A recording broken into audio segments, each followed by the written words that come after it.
কি মনে হয় যে নির্বাচনটা কি আসলে আগামী ফেব্রুয়ারিতে হবে?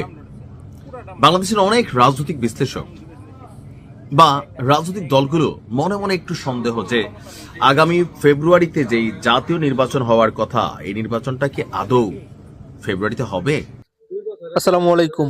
এনসিপির পক্ষ থেকে বলা হয়েছে ফেব্রুয়ারিতে কোনো নির্বাচন হবে না, অর্থাৎ জাতীয় সংসদ নির্বাচন আবারও পেছানোর দাবি তোলা হচ্ছে এনসিপির পক্ষ থেকে। এই বক্তব্যটি দিয়েছেন আসিফ মাহমুদ। তো নাইমিলিয়া বিষয়ে একটি প্রতিবেদন করেছে, তো চলুন তার প্রতিবেদনটি আমরা দেখে আসি, তারপর আপনাদের মতামত জানাবেন আমাদের কমেন্টে। নির্বাচনের আগে কি এমন করে নতুন কোনো কাহিনী তৈরি হতে পারে যেখান থেকে নির্বাচন পিছিয়ে যেতে পারে? পরিস্থিতি দেখে কিন্তু এখন এমনই মনে হচ্ছে গতকালকে নির্বাচনে যাবে কিনা এটা এখন চিন্তা ভাবনা করছে এনসিপি। এমন বক্তব্য যখন আসিফ মাহমুদ দিয়েছে, এনসিপির অ্যালাইন কার সাথে? জামাত ইসলামের সাথে। জামাত ইসলাম তো নির্বাচনে যাবে, তাহলে এনসিপির যাওয়া না যাওয়া কি কোনো বক্তব্য? কেউ কেউ বলছেন এই এনসিপি তো বরাবরই জামাতের বি টিম, সেই প্রথম থেকে জুলাই আন্দোলনের মাস্টার মাইন্ড। এগুলো অন্যদের উপর ক্রেডিট যাইতে পারে, বাট মেইন খেলোয়াড়টা ছিল জামাত। তো সেখান থেকে এই দলটা বা এনসিপি যতগুলা আন্দোলন ডক্টর ইউনূস থেকে টেকনিক্যালি আদায় করছে, ফোর্স করার কাজ লাগছে, জামাত পিঠে হাত রাখা লাগছে।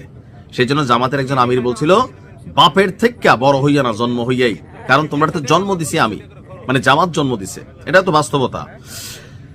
এখন এনসিপি যখন এই ধরনের বক্তব্য দেয়, অনেকের মনে প্রশ্ন হয় যে নির্বাচন নিয়ে কি আবারও কোনো পরিকল্পনা প্ল্যান আছে পেছনে, নাকি এনসিপি স্বতন্ত্রভাবেই এমন বক্তব্য দিচ্ছে মাঠটাকে একটু গরম করার জন্য? কারণ এরা মাঝে মাঝে বলে, এই আসিফ যখন সরকারে ছিল বলছিল সেনাপ্রধান নাকি বলছে বুকে পাথর চাপা দিয়া ডক্টর ইউনূসকে মাইনা নিলাম, পুরো মাঠটা গরম করে ফেলছিল, খেয়াল আছে তো? এমন এমন বক্তব্য এমন এমন সময় দেয়। এখন তার এই বক্তব্যে জনগণের মধ্যে একটা প্রতিক্রিয়া হচ্ছে, বা যে ভয়টা ছিল সেটা সামনে চলে আসছে, যে এরা তো সরকারের সাথে কানেক্টেড। এরা সরকার থেকে নামছে মানে সরকারের সাথে কানেক্টেড তা না, এরা সরকারের সাথেই কানেক্টেড। তার মানে কি কোনো প্ল্যান চলতেছে? আসুন দেখি কেন হঠাৎ করে সেই কথা বলল। তার বক্তব্য হচ্ছে বিএনপির প্রতি পক্ষপাত করছে নির্বাচন কমিশন। এখন কি পক্ষপাত করছে? তার বক্তব্য যে এই নির্বাচনে আমরা অংশ নেব কিনা এখন সেটি বিবেচনা করার সময় এসে গেছে।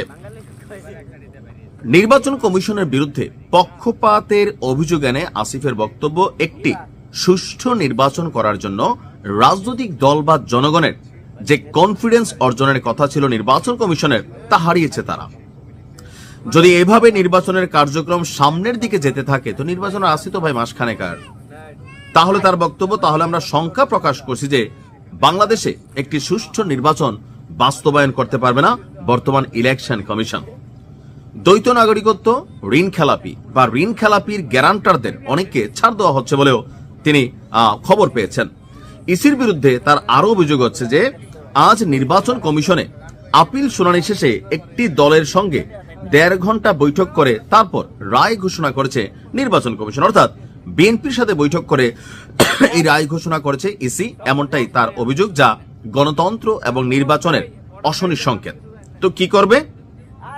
তার বক্তব্য যদি এমনই হয়, এই নির্বাচন কমিশনকে ঢেলে সাজাইতে হইতে পারে, সময় নিয়ে পেছনে নিয়ে নির্বাচন পরবর্তী সময় হইতে পারে, বাট এরকম অগোছালো অথবা পক্ষপাত দুষ্ট একটা নির্বাচন তারা চায় না।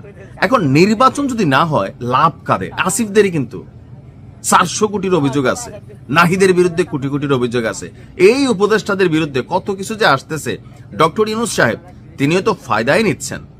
যতক্ষণ নির্বাচন হবে না এই রামসাম যদুমধু, ও যে বিচি নেতা কৈথেকা ধান্দা কোটি কোটি টাকা। আপনি দেখেন আইফোন টাইফোন চালাইয়া ড্রেস আপ, গাড়ি বাড়ি, এক একজন শত কোটি কামাই ফেলছে, এদের লাভ। কারণ রাজনৈতিক সরকার আসলে এই ধান্দাবাজদের ধান্দা বন্ধ হয়ে যাবে। আর এনসিপিতে যারা রাজনীতি করেন তারা সরকারের উপর যে চাপ তৈরি করতে পারেন অথবা প্রশাসনে তারা যে মূল্যায়নটা পান, একটা রাজনৈতিক সরকার ক্ষমতায় আসলে তাদের বন্ধ হয়ে যাবে। এই মুহূর্তে নির্বাচন বন্ধ হলে আমার মনে হয় জামাতেরও লাভ না, লাভটা হচ্ছে এনসিপির কয়েকজন নেতার, লাভ হচ্ছে যারা ধান্দাবাজ, এদের রাষ্ট্রের ক্ষতি। বিদেশি বিনিয়োগ দেশে বন্ধের পথে, সরকার হিমশিম খাচ্ছে, দেশে গ্যাসের সংকট, এটা সংকট ওইটা সংকট। ইউনূস সরকারের আমলে সারা পৃথিবীতে বাংলাদেশের ভিসার ইস্যু কমছে। একটা রাজনৈতিক সরকার না থাকলে কেউ কিন্তু স্থিতিশীল ভাবে না একটা রাষ্ট্রকে। সো নির্বাচন দরকার। পেছানোর কোন রকম ষড়যন্ত্র বাংলাদেশের জনগণ এনসিপির কথায় মাঠে নামবে না। আসিফ বলছে মাঠে নামবে, তো নামো। তুমি আর আগের মতন আসিফ মাঠে নেমে কিছু করতে পারবে না, পরিস্থিতি বদলাই গেছে। হ্যাঁ, এখন এটা যদি জামাতের তলে তলে অন্তরে অন্তরে চিন্তা হয় যে আমাদের ইচ্ছারে এনসিপি বলুক, তাহলে হয়তো ভিন্ন প্রেক্ষাপট হইতে পারে, কিন্তু এনসিপির শক্তিতে নির্বাচনের কিচ্ছু হবে না। বাট একটা আলোচনার খোরাক তো হলো। আমি ফেব্রুয়ারিতে জাতীয় নির্বাচন প্রত্যাশা করি। ভালো থাকুন। সুপ্রিয় দর্শক শ্রোতা মণ্ডলী, আপনাদের কি মনে হচ্ছে নাঈম আলী যে বক্তব্যটি দিয়েছেন এবং এনসিপির পক্ষ থেকে যে ভাষণটা দেওয়া হয়েছে আগামী নির্বাচনকে কেন্দ্র করে, সেটা কি আসলে সত্যি হতে চলেছে? যদি তাই হয় তাহলে পরবর্তী জাতীয় সংসদ নির্বাচন কি আসলে বিঘ্নিত হলো, অথবা বাংলাদেশের রাজনীতিতে কি আবারও কোনো কালো অধ্যায় নেমে আসবে কিনা, কি ধারণা আপনাদের? অবশ্যই কমেন্টে জানান।